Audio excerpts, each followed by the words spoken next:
I understood that there was this clash of cultures of East and West, and that we in the West, having lived in the Middle East, having studied Arabic at my program at Oxford, having gone to Cairo as part of that program and studied Arabic, then having worked in the occupied territories at the time, the West Bank and Gaza, the first Intifada, before I moved to Europe, before I moved to California, I understood that there was something really fundamental going on, and that the tools of mass communication were really important, both in influencing people abroad and in driving a certain baseline conversation, right? The global conversation in popular culture is created in Hollywood. Perusal then of these statements from both Hamas and Hezbollah show the extent to which they fit comfortably into the combined influences which we have located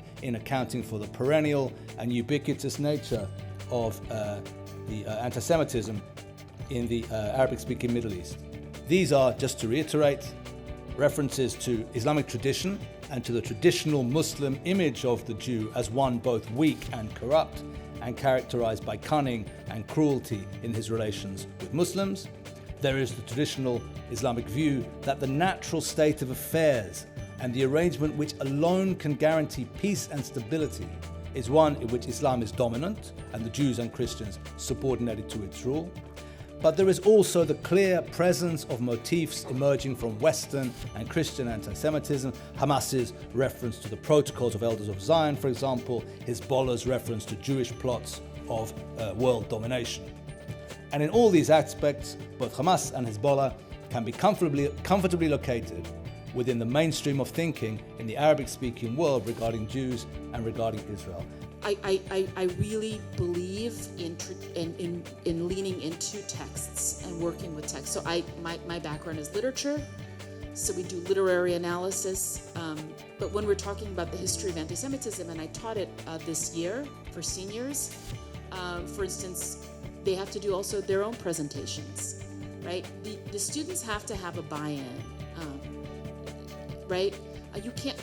What's not going to work is lecturing at students. It's not going to work. That's for sure.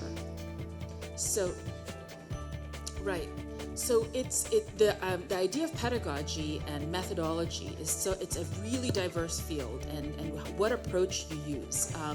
And experimenting in the classroom is an amazing laboratory. That's how I view the classroom, as this laboratory, and really activating student minds and challenging them with ideas. So if I would take Khomeini's words in his almighty book before the revolution that was written in exile, he explains, not in so many words, that the world should be divided into two. This is very Zoroastrian.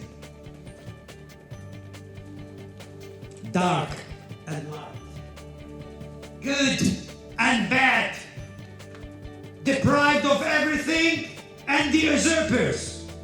Shiites are the deprived of everything. The others are the usurpers. Some of them might be Sunnis, by the way.